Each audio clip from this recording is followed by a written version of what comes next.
The executive gets in the car and is silenced by a woman. Her words leave him breathless. Michael Johnson felt the weight of the day on his shoulders as he walked to the hotel parking lot. Another endless meeting had just ended, and all he wanted was to get home for dinner with his family. It was when he opened the car door that everything changed. A firm hand covered his mouth before he could even react, and a woman's voice whispered close to his ear, "I am your sister." The world seemed to stop at that instant. Michael tried to turn around, but the woman kept her hand over his mouth for a few more seconds. "Please don't scream. I need you to listen to me," she said, finally releasing him. Michael turned quickly, meeting the eyes of a brunette woman around 40 years old, wearing simple but well-kept clothes. She was sitting in the back seat of his car, and for a moment he wondered how she had gotten in there. "Who are you? How did you get into my car? Get into my—" he managed to ask, his voice coming out hoarser than he expected. "My name is Jennifer Thompson Johnson, and as I said, I am your sister," she replied, not looking away. "Your father was Robert Johnson, owner of Mountain Empire Hotels." Michael felt his legs go weak. He had always known he was an only child. His parents, Robert and Elizabeth Johnson, had always told him that. How could this woman be saying such things? "That's absurd. My parents only had one child. Me," he said, trying to maintain his composure, but his voice betrayed his nervousness. Jennifer opened an old leather bag and took out some documents yellowed with age. "I have the proof right here. Birth certificate, photos, everything you need to see to believe." She extended the papers to him. "I was born 2 years before you, Michael. Our father had an affair with my mother, who worked as a maid at the family's first hotel." Michael took the documents with trembling hands. The birth certificate was there, clear as day. Father's name, Robert Johnson. Date, 1978, 2 years before his own birth. "This could be fake. Anyone can make these things nowadays," he said, but his voice sounded less and less convincing. "Look at this photo."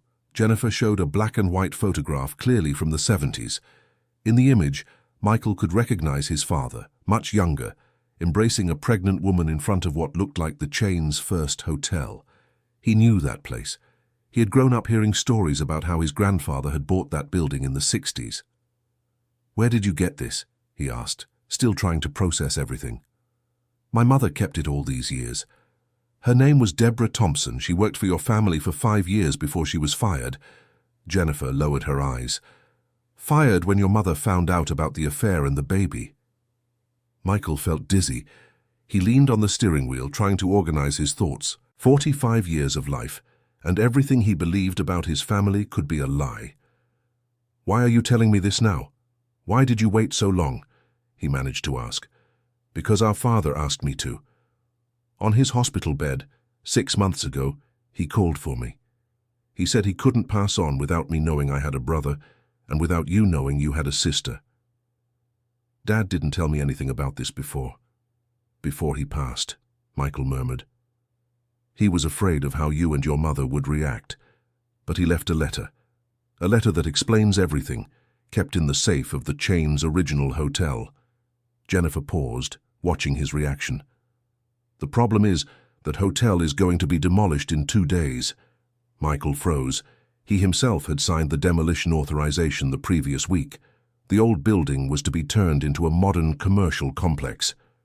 "You have to take me there," said Jennifer, urgency in her voice. "It's the only proof left of our connection. If that building comes down, it's as if I never existed for this family." Michael remained silent for long minutes, looking at the documents, then at the woman who claimed to be his sister, then at the steering wheel. His mind raced through childhood memories, trying to find some clue that this could be true. "Michael," she called softly. "I don't know if I can do this. I don't know if I want to know," he admitted. "If it's true, my entire life has been based on a lie." "I understand. But imagine what it was like for me growing up knowing there was a family that had rejected me, knowing I had a brother who didn't even know I existed." Dear listener, if you're enjoying the story, please take a moment to like and especially subscribe to the channel. It really helps us who are just starting out. Now continuing. Michael looked at Jennifer again, this time paying closer attention to the details of her face. There was something familiar there, something he couldn't quite identify, but that bothered him in a strange way. "How did you get into my car?" he asked suddenly. "I work here, or rather, I worked here until last week. I was a maid at the Empire Central Hotel, the same one where you have your office," she explained. "I know all the management cars, all the schedules. When I found out you would be in charge of demolishing the old building, I knew I had to act fast." "How long did you work at my hotels?" 12 years. 12 years cleaning rooms, watching you walk through the halls, knowing we were siblings and you didn't even suspect." Her voice carried a mix of hurt and sadness. "Many times I thought about approaching you, but I always lacked the courage, until now." Michael felt a tightness in his chest. The idea that his own sister had worked for him all these years, and he had never even noticed her presence, was almost unbearable. "Why were you fired?" "The same reason as always. Budget cuts, they said. But I know it was because I started asking too many questions about the family's past," Jennifer sighed. "The manager said I was being inappropriate with my questions." Michael's phone rang. It was Sarah, his wife. "Honey, you're late. Mom is here for dinner and the kids are asking where you are," came the worried voice on the other end of the line. Michael looked at Jennifer, then at the phone. I'm handling an urgent matter at the hotel.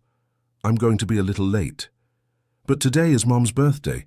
You promised you'd be home early," Sarah insisted. I know, but this is really important. Please start without me." He hung up the phone and turned to Jennifer. "Is your mother alive?" and she asked. "Yes, 80 years old, more stubborn than ever," Michael replied without thinking much. "And does she know about me?" Michael stopped to think about the question. Was it possible that his mother had known about Jennifer's existence all these years? "I don't know. But we're going to find out," he said, finally making a decision. "I'll take you to the old hotel. I want to see that letter." Jennifer breathed a sigh of relief. "Thank you. You don't know what this means to me." Michael started the car and left the parking lot, driving silently through the streets of Denver. The evening traffic was heavy, and that gave him time to think, to process everything that had happened in the last few minutes. "Tell me about your mother," he said, breaking the silence. "Deborah was a strong woman, very strong. She raised 3 children alone after she was fired from the hotels." Jennifer looked out the window as she spoke. "Me, a younger brother and a sister. But I always knew I was different. I always knew there was something she wasn't telling me about my father." "When did she tell you the truth?" "When I turned 18. She said I had the right to know, but that I should never look for the Johnson family, because they had made it clear they didn't want me." Jennifer's voice grew quieter. "For years I respected her wish.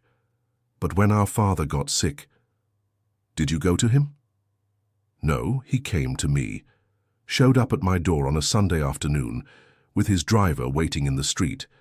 My mother almost fainted when she saw him." Michael felt a lump in his throat. He pictured the scene. His father, already ill, going after the daughter he had abandoned decades before. What did he say? That he had little time left and needed to set things right. That he had left money for me and my mother in a bank fund, but his wife had blocked access. That the only way for me to get what was rightfully mine would be through you. Michael stopped the car at the traffic light and turned to her. "So that's it? You want money?" Jennifer's eyes filled with tears. "Do you think I would go through all this for money? That I would risk my dignity, my job, to beg for charity?" Her voice came out louder than she intended. "I want recognition. I want to know I'm part of this family. I want my children to know who their grandfather is."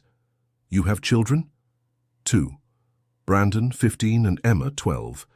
And they grew up hearing that their paternal grandfather had abandoned the family.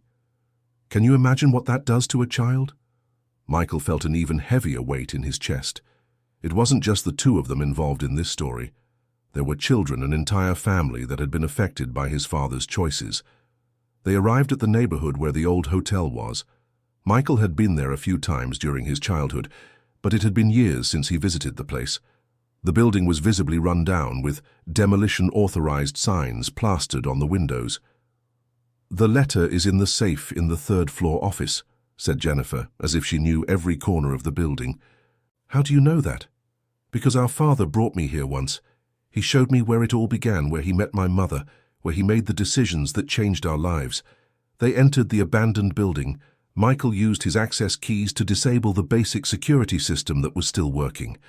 The light from his cell phone flashlight illuminated corridors that had once been majestic, but now showed clear signs of neglect. On the third floor, they found the office. The old safe was still there, built into the wall behind a dusty bookshelf.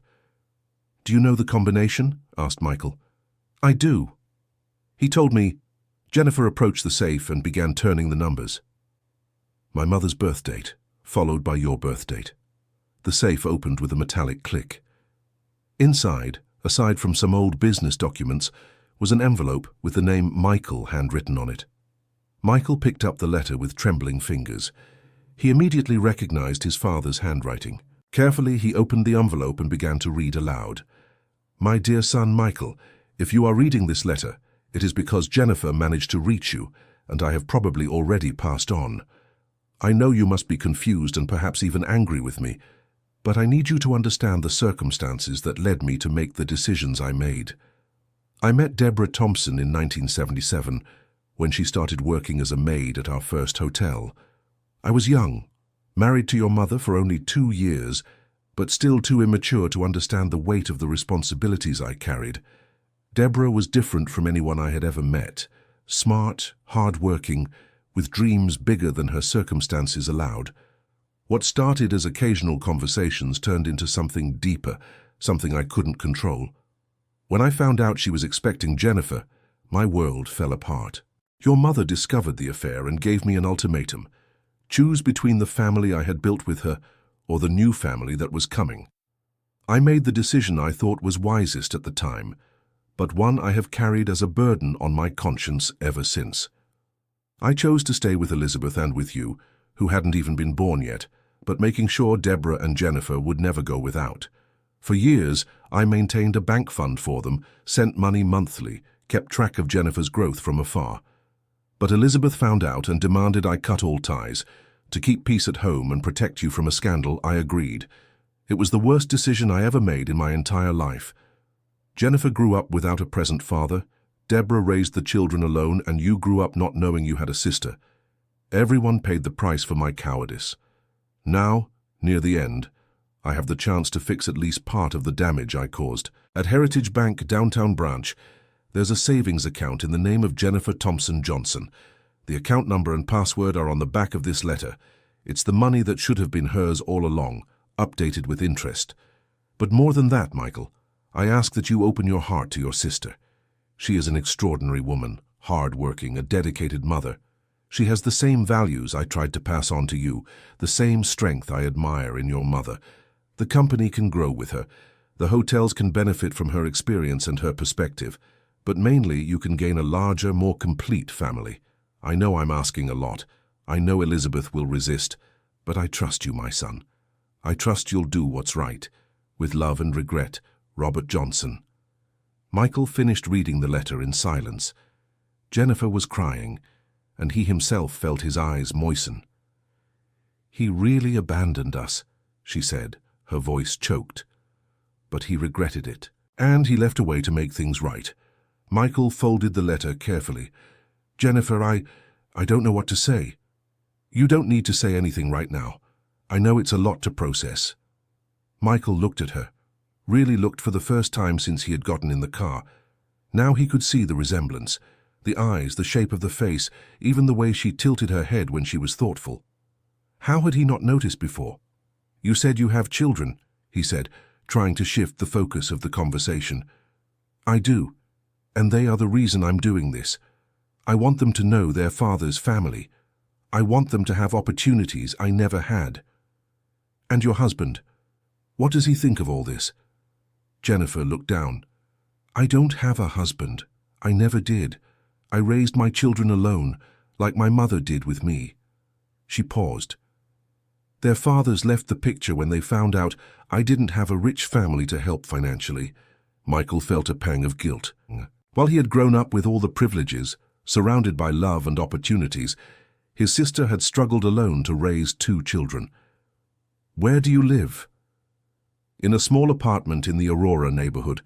It's not much, but it's ours, she said, with a pride that Michael admired. And how do you make a living? With the layoff? I clean private homes. Brandon works at a bakery on weekends to help. Emma still studies, but she already talks about dropping out of school to work. No, said Michael firmly. She is not dropping out of school, neither of them is. Jennifer looked at him surprised.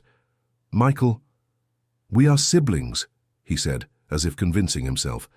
And siblings take care of each other. They left the old building and got back in the car.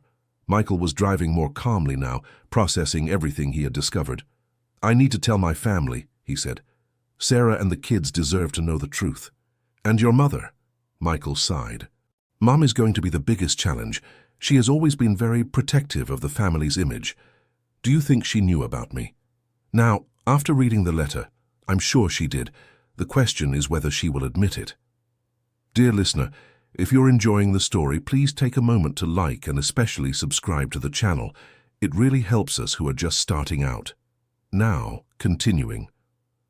Michael parked the car in front of a small cafe that was still open.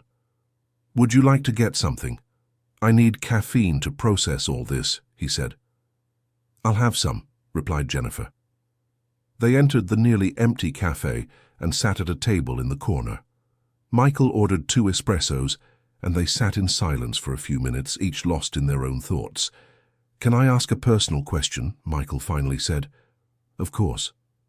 What was it like growing up knowing you had a family that didn't want you? Jennifer stirred her coffee slowly before answering. Painful, very painful, especially as a child. I'd see my friends with their parents around, with grandparents, uncles, cousins, and I only had my mother and my half-siblings. She paused. There were days I'd make up stories about my father. I'd tell my schoolmates he was an airplane pilot, that he traveled a lot, that's why he couldn't pick me up from school. And when you found out the truth, it was even worse. Knowing my father was alive, that he lived in the same city, that I even worked for him without him recognizing me, that almost destroyed me. Michael felt the weight of her words. Jennifer, I am so sorry. For everything. For not knowing. For not looking, for... It's not your fault, she interrupted. You were a child when all this happened. The blame lies with the adults who decided to keep secrets. Still, I am sorry. They finished their coffee and returned to the car. Michael decided it was time to face the family. I'll take you home and tomorrow morning we'll go together to the bank to sort out the account issue. After that, I want you to meet my family. Michael, are you sure? You don't have to do this out of obligation. It's not an obligation. It's the right thing to do, he looked her in the eyes. Jennifer, you are my sister, and I've missed 45 years of knowing that. I don't want to waste any more time.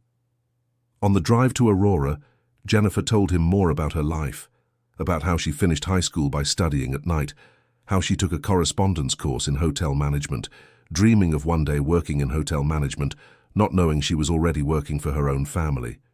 Do you have experience in hospitality beyond housekeeping? Asked Michael. I completed a bachelor's degree in hotel management through the online university. I finished last year, she said with pride. I always wanted to advance in the field, but opportunities were limited. Michael was impressed. Jennifer had fought to get an education and professional qualifications despite all the difficulties. When they arrived at the building where she lived, Michael was surprised. Though simple, the place was well kept, and her apartment, which he could see through the second-floor window, looked cozy. Thank you for everything, for listening to me, for believing in me, said Jennifer, before getting out of the car. Jennifer, wait, Michael called to her. Can I meet my nephews? Her eyes filled with tears again. They're asleep now, but tomorrow if you want. I do. Very much. Jennifer smiled for the first time since they had met. Then until tomorrow, brother. Until tomorrow, sister. Michael drove home with his mind racing. How would he tell Sarah everything? And the children? And most importantly, how would he face his mother? When he got home, Elizabeth's birthday party had already ended. Sarah was in the living room, clearly upset. Where were you? Your mother was hurt.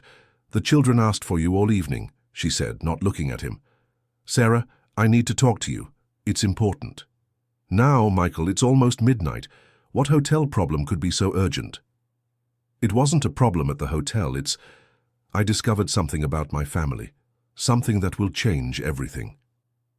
Sarah finally looked at him and must have noticed something different in his expression because she rose from the armchair. What happened? Michael took a deep breath. I discovered I have a sister. The silence that followed was deafening. Sarah stared at him as if he had spoken in a foreign language. What do you mean you have a sister? My father had an affair before I was born. The woman worked at our family hotels. They had a daughter. Michael sat on the sofa. She contacted me today. She has proof, documents, a letter from Dad explaining everything. Sarah sat down heavily in the armchair. Michael, this is very serious. Are you sure this isn't some kind of scam? I'm sure. The family resemblance is undeniable. She knows details only someone in the family would know, and she has Dad's letter. He extended the envelope to Sarah. Read it yourself. Sarah read the letter twice, in silence. When she finished, she was pale. My God, Michael, did your mother know about this?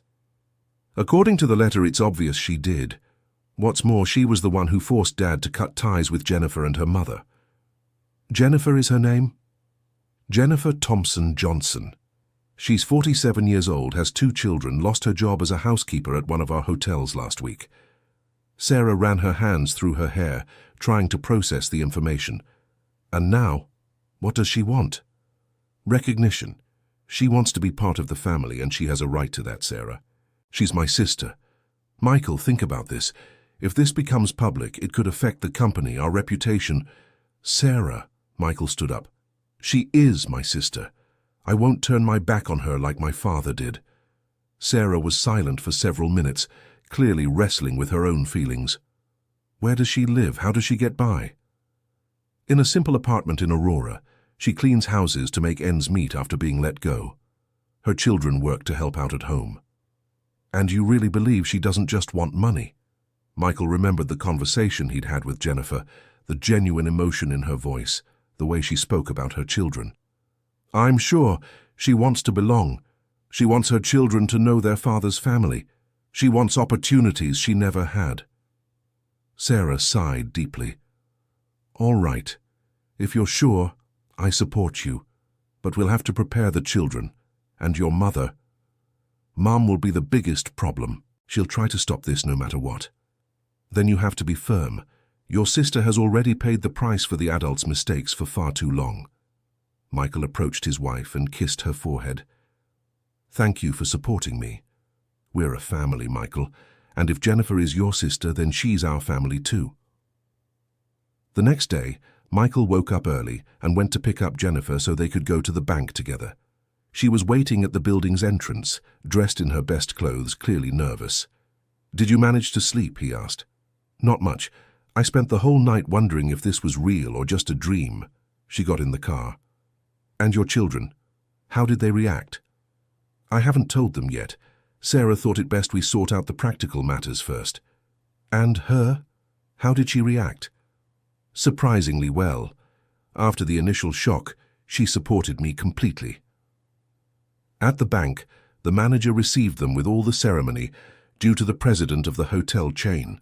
When Michael explained the situation and showed Robert's letter, the man became visibly uncomfortable.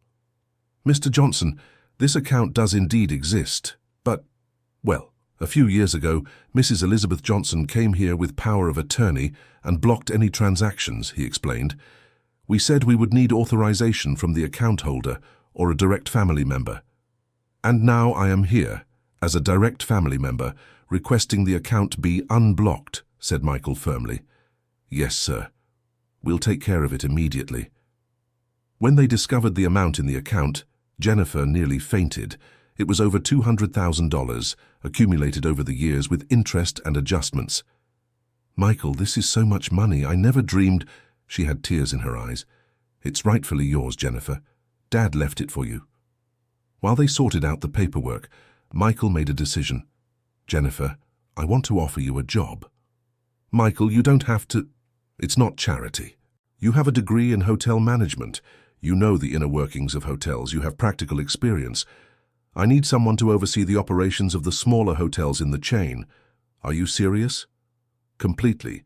The salary would be 3 times what you made as a housekeeper, with full benefits for you and your children. Jennifer began to cry with relief and gratitude. I accept. Of course I accept. After the bank, Michael took Jennifer to see his house. The children, 16-year-old Emily and 14-year-old Ryan, were at school, but Sarah welcomed them warmly. So you're Jennifer, said Sarah, hugging her. Michael told me everything. Welcome to the family.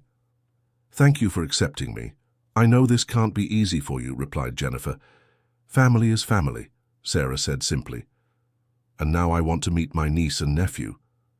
They went together to Jennifer's apartment to pick up Brandon and Emma. Michael was impressed with the teenagers, polite, intelligent, and clearly very close to their mother. So you're our uncle? Asked Brandon with the curiosity typical of a 15-year-old. I am, and you are my nephew and niece, and that means you have cousins waiting to meet you, replied Michael. Mum always said our grandfather was an important man, but that he couldn't meet us, said Emma. Now we understand why. Back at Michael's house, the children from both families met. It was incredible to see how quickly they adapted to each other. Emily and Emma discovered they had musical tastes in common, while Ryan and Brandon started talking about football. It seems like they've known each other for years, commented Sarah, watching the young people. Blood of the same blood, said Michael. Dad would be happy to see this. But the peace was interrupted when Elizabeth Johnson showed up unannounced, as was her habit. Michael, darling, I came to see how you were after yesterday. She stopped upon seeing Jennifer sitting in the living room. Who is this person? The silence was total. Michael stood up, knowing this was the moment he had feared since the day before. Mother, I need to introduce someone to you. This is Jennifer, my sister. Elizabeth turned white as a sheet. Her legs seemed to weaken, and she leaned against the doorframe. What did you say? You heard correctly. Jennifer is my sister, Dad's daughter with Deborah Thompson. That's a lie. Your father never... We never... Elizabeth stammered, clearly in a panic. Mother, I have the letter Dad left. I know everything. Michael approached her. You always knew Jennifer existed.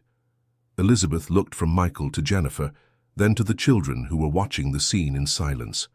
Her expression shifted from panic to anger. How dare you bring this person into our home in front of my grandchildren? She pointed at Jennifer. This person is my sister and the mother of your other grandchildren, Michael said firmly, and she has as much right to be here as any of us.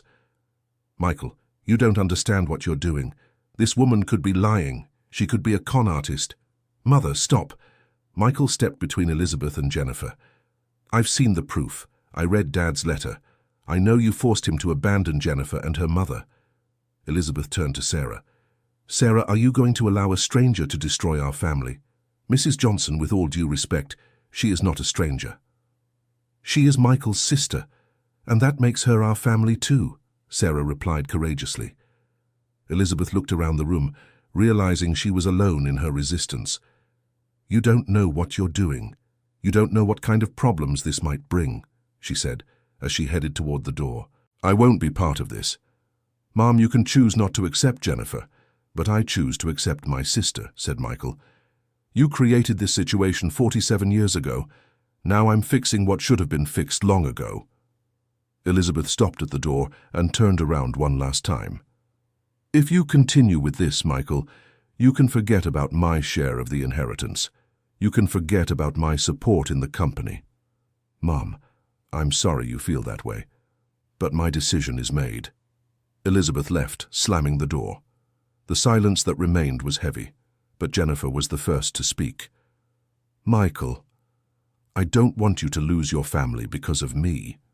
Jennifer, you are my family, and anyone who can't accept that is the one missing out on getting to know a wonderful person. Dear listener, if you're enjoying the story, please take a moment to like and especially subscribe to the channel. It really helps us who are just starting out. Now, continuing. In the following days, the family tension was intense. Elizabeth refused to speak with Michael and had spread the news to other relatives, trying to form a coalition against accepting Jennifer. Some of Michael's uncles and cousins called to try to convince him to reconsider his decision. But Michael remained firm, supported by Sarah and his own children, who quickly grew attached to their new cousins. Jennifer started working at the Mountain Empire hotels, and Michael was impressed with her competence. She knew every process, every operational problem, and brought innovative ideas based on her experience as a frontline employee. "She has a different perspective on the business," Michael commented to Sarah during dinner. "She sees things that I, as an executive, never paid attention to." "And the employees? How are they reacting?" At first there was resistance, but when they saw that she really knows the work, that she's not there just because she's my sister, they started to respect her. 3 weeks after the siblings' first meeting, Elizabeth showed up again at Michael's house. This time she seemed calmer, but still tense. "I need to talk to you," she said. "If it's to try to convince me to push Jennifer away from the family, you can save your time, Mom." "It's not that. I want to get to know her better." Michael was surprised. "Why the change of heart?" Elizabeth sighed and sat down in the living room.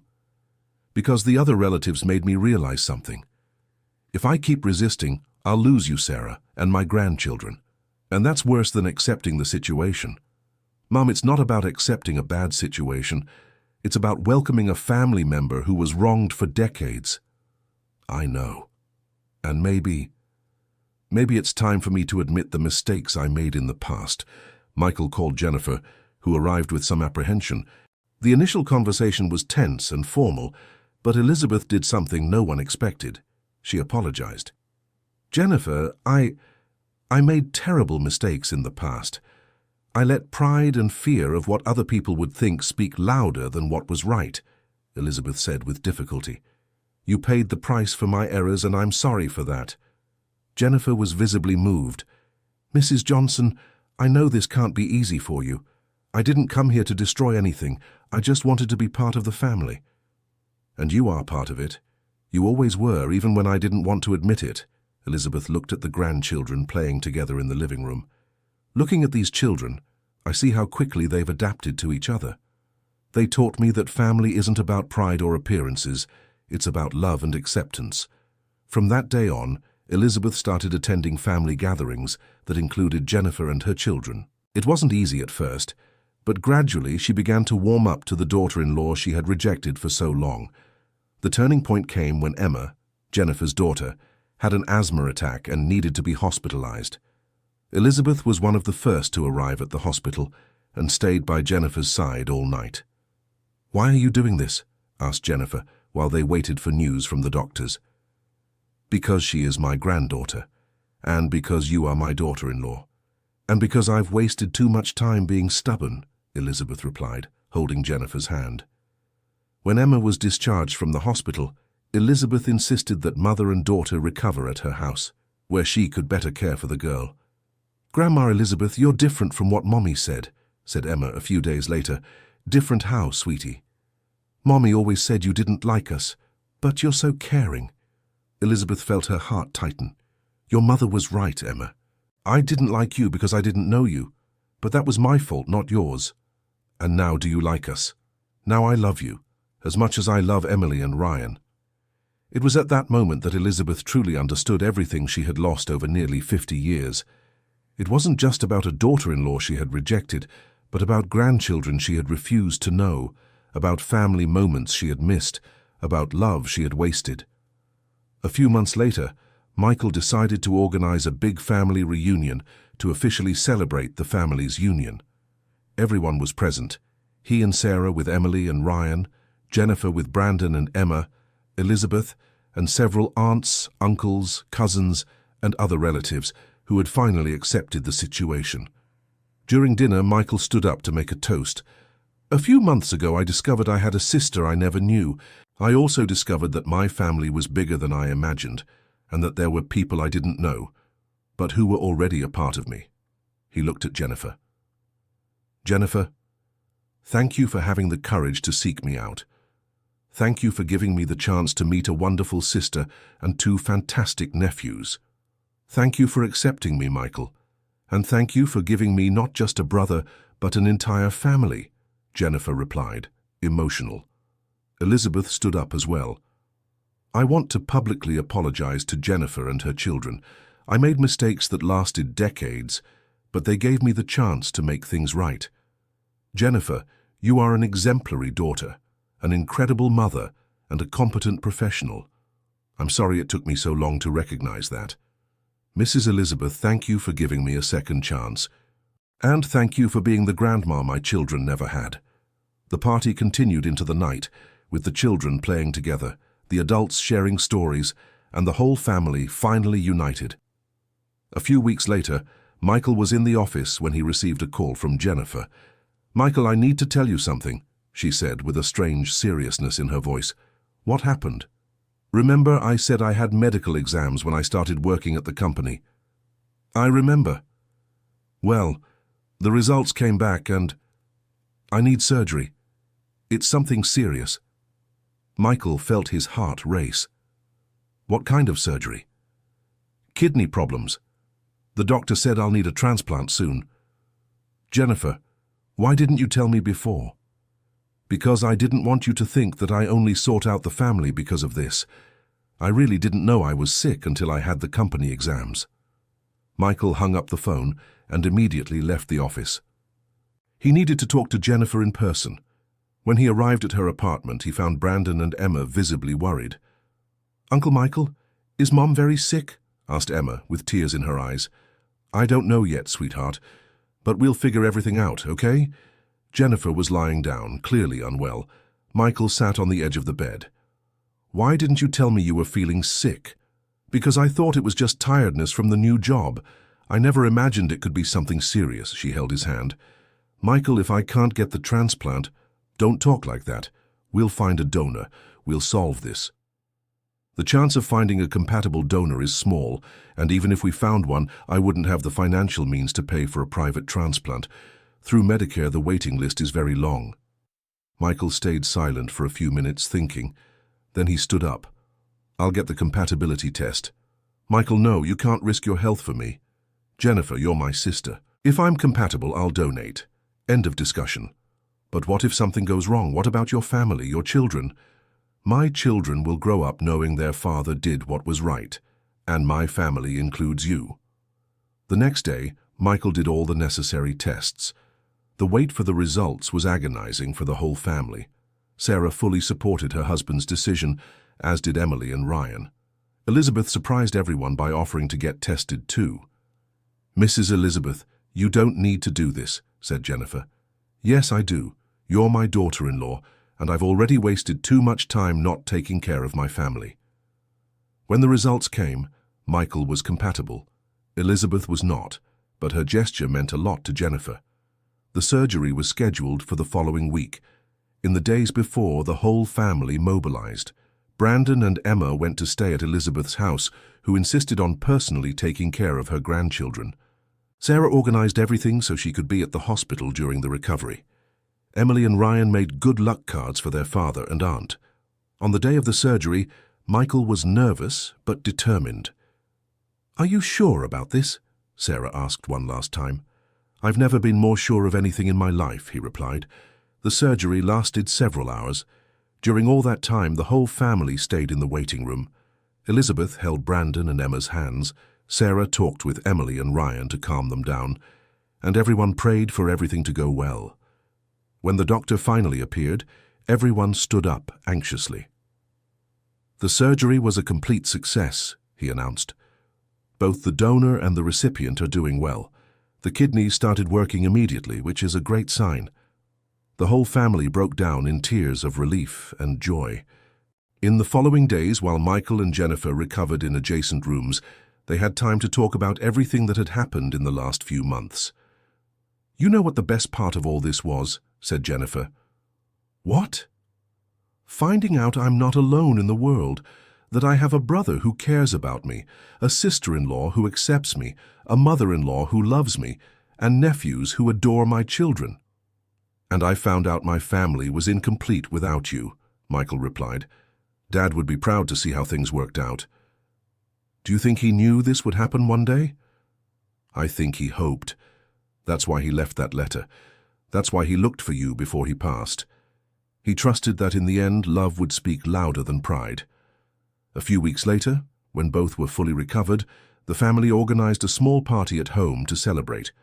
It was during this party that Michael made another important decision. "Jennifer, I want to make you a proposal," he said in front of the whole family. "What kind of proposal?" "I want you to be my partner in the company, not an employee, a partner. You know the business better than anyone. You have innovative ideas, and you deserve to have a share in what our father built." Jennifer was speechless.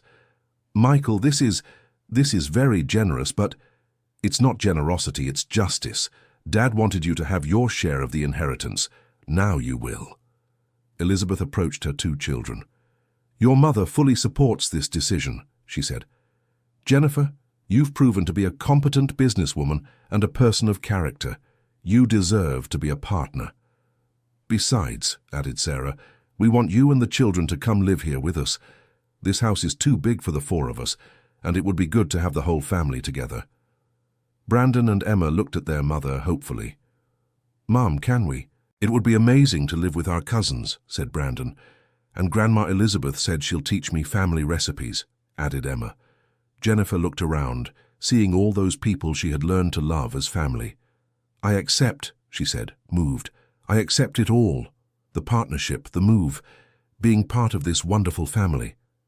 Everyone hugged, and for the first time in decades, the Johnson family was truly complete. Months later, the new partnership was running perfectly. Jennifer had implemented several operational improvements that significantly increased customer satisfaction and hotel efficiency. She had specialized in the human resources area and had created an employee recognition program that became a benchmark in the industry. Michael discovered that working with his sister was better than he had imagined.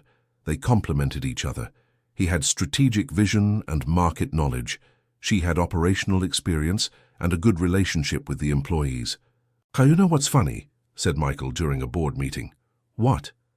"For years I felt like something was missing in the company, but I never knew what. Now I've discovered it was you. And I always dreamed of working in hotel management, but I never imagined it would be in the family business," Jennifer smiled. "Dad really made everything work out in the end." Family life was also flourishing. The four children had become inseparable. Emily and Emma were like sisters, Ryan and Brandon were great friends, and everyone had adapted perfectly to life in the big house. Elizabeth had become the most present and caring grandmother possible.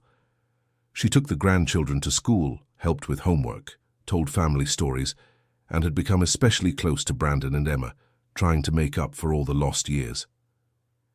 "Grandma, tell the story again about when our great-grandfather bought the first hotel," Emma always asked. "And tell how Mom's dad met Grandma Deborah," added Brandon. Elizabeth had learned to talk about the past without bitterness, turning mistakes into lessons and difficulties into stories of overcoming. One day, almost a year after the first meeting between Michael and Jennifer, they were in the office when they received an unexpected call. "Hello, this is the Family Reunion TV show. We would like to tell your story," said the voice on the other end of the line. Michael and Jennifer looked at each other. "How did you find out about our story?" asked Michael. "One of the hotel employees contacted us, said he had never seen such a beautiful family story and thought other people could be inspired." "I don't know if we want the exposure," said Jennifer. "Think about this. How many American families must have similar secrets? How many people might be looking for lost relatives? Your story could help other families reunite." Michael and Jennifer talked with the rest of the family, and everyone agreed to participate in the show. The recording was emotional. The whole family was present. Michael, Sarah, Emily and Ryan, Jennifer, Brandon and Emma, and Elizabeth, who had become the big surprise of the show by openly talking about her mistakes and her process of redemption. "What would you say to other people who might be in a similar situation to what you went through?" the host asked Elizabeth. "I'd say pride is worth nothing compared to the love of family, that mistakes can be fixed if we have the courage to admit them, and that it's never too late to do what's right." Elizabeth looked at Jennifer. "I almost missed the chance to know a wonderful daughter-in-law and fantastic grandchildren because of my foolish pride. And for you, Jennifer, what was the most difficult moment of this whole journey?" It was when I thought Michael might reject me, like had happened when I was a child. But he surprised me. He not only accepted me, but welcomed me with open arms. Michael, do you have any advice for people who discover they have siblings they didn't know about? That they open their hearts, that they not be afraid to expand the family, that they understand family isn't just about DNA, it's about choices, about love, about being there for each other. The show aired 2 weeks later and had a huge impact. Hundreds of people got in touch reporting similar situations, asking for advice, sharing their own stories of family reunions. Michael and Jennifer received dozens of letters and emails from people thanking them for sharing their story. One letter in particular moved them deeply. It was from a 60-year-old woman who had searched for her brother after watching the show and had managed to reunite with him after 40 years of separation. You gave me the courage to look for my brother.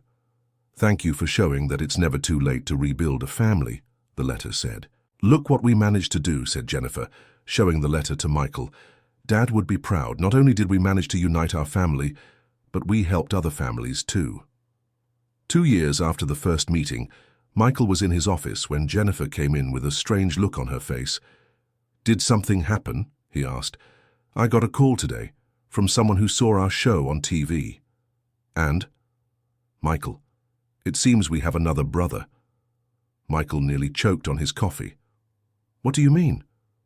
A 50-year-old man from Oregon says our father had a relationship with his mother in the early 70s. He has documents, photos. Michael was silent for a few minutes, processing the information. And do you believe him? I don't know yet, but he wants to come here to show the evidence. And Michael, he said something that made me think. What? He said he always knew he had siblings in Denver, but he never had the courage to look. Until he saw our show on TV. Michael smiled. Michael, so our family could get even bigger. Maybe, would you be willing to meet him? Jennifer, if there's one thing I've learned these past few years, it's that family isn't a problem to be solved. It's a blessing to be celebrated. If we have another brother, then let's meet him. And if it's true? If it's true, we'll do the same thing with him that we did with you. We'll welcome him. We'll include him in the family. We'll give him the place that should always have been his. Elizabeth is going to have a heart attack, Jennifer joked. No, she won't. Now she's learned that a big family is a blessed family. A few weeks later, Christopher Thompson arrived in Denver from Portland. He was a tall, dark-skinned man with features that clearly reminded them of Michael and Jennifer.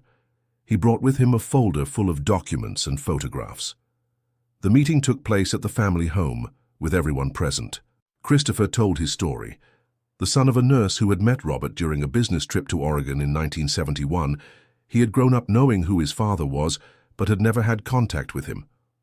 My mother always said you existed, but that our father had chosen to stay with his family in Denver. I grew up angry, to be honest, but when I saw your TV show, I realized you had also been victims of circumstances. The documents Christopher brought were convincing. There were letters from Robert to his mother, photos of the two together, and even some old checks with Robert's signature. Christopher, said Michael after examining everything, welcome to the family. Just like that? Asked Christopher, surprised. Just like that. We've learned that questioning family only brings suffering. If you're our brother and all the evidence says you are, then you're our brother. Period. Elizabeth, who had observed everything in silence, approached Christopher. Christopher, I'm Elizabeth, your father's wife, and I want to apologize for the mistakes I made in the past, mistakes that affected you and your mother, even though I didn't know about your existence at the time. Mrs. Elizabeth, I hold no resentment. My mother taught me that anger only hurts the one who feels it. Your mother was a wise woman, and you seem to have inherited that wisdom. Christopher ended up staying in Denver for a week, getting to know the whole family, learning about the hotel business and naturally fitting into the group. He was divorced, had a 20-year-old son studying medicine, and worked as a civil engineer in Oregon. Michael immediately saw an opportunity. Christopher, we're planning to expand the chain to Oregon. How about you lead that project? Michael, you barely know me. We know enough. You're our brother. You have the right background. You know the area. And more importantly, You have the same sense of responsibility I recognize in Jennifer. I accept, said Christopher without much hesitation, but only as a partner like Jennifer. I don't want to be treated as an employee. Of course, you're family, and family are partners. 3 years after the first meeting between Michael and Jennifer, the Johnson family had completely transformed. The company was now run by the 3 siblings. Michael handled overall strategy, Jennifer supervised operations and human resources, and Christopher led the expansion to other states. The family had grown too. Christopher had moved to Denver, and his son, Tyler, regularly attended family gatherings. The children now numbered 7. Emily and Ryan, Michael's children, Brandon and Emma, Jennifer's children, Tyler, Christopher's son, and 2 more had arrived. Sarah had given birth to twins, Charlie and Anna, who were now 2 years old. Elizabeth, at 82 years old, had become the official matriarch of the family. She organized family gatherings, kept up with all her grandchildren's school lives, and had become a sort of counselor to her 3 children. "Sometimes I think your father planned all this," she said to Michael during a family lunch. "How so, Mom?" "He left clues for each of you to find each other. The letter for Jennifer, the information about Christopher. It's as if he knew you would find each other one day." "Maybe he really did know," said Jennifer. "Maybe he had faith that in the end the family would come together." "And we proved him right," added Christopher. That day, watching the whole family gathered around the table, 3 generations, children playing, adults talking, laughter and stories being shared, Michael felt immense gratitude for everything that had happened. If someone had told him 3 years earlier that he would discover he had 2 brothers, that his family would grow so much, that his company would become stronger, and that his mother would become a completely different person, he never would have believed it. But there was the proof that sometimes life holds wonderful surprises for those who have the courage to accept the unexpected. "Everyone," said Michael, rising from the table, "I'd like to make a toast." Everyone picked up their glasses and turned to him. 3 years ago, I thought I knew my family completely. I discovered I was wrong. I discovered that family isn't just who you were born with, but who chooses to stay with you. I discovered that secrets can turn into blessings, that mistakes can turn into opportunities, and that it's never too late to do what's right. Jennifer, thank you for having the courage to seek me out. Christopher, thank you for trusting us. Mom, thank you for learning that love is more important than pride. Sarah, thank you for supporting all my decisions. And you, kids, thank you for teaching us that accepting what's different is natural when you have love in your heart. To the Johnson family, shouted Emily. To the Johnson family, everyone responded in unison. And in that moment, with all glasses raised, with smiles on their faces and love in the air, the Johnson family was finally complete. Not in the way they had imagined, but in the way it should have always been. End of story. Now tell us what you thought of this story of family and reconciliation. Have you ever been through a similar situation? Do you know someone who discovered they had unknown siblings or relatives? Leave a comment sharing your experience or opinion. And if you enjoyed this heartwarming story, don't forget to leave your like and subscribe to the channel so you don't miss other stories that touch the heart.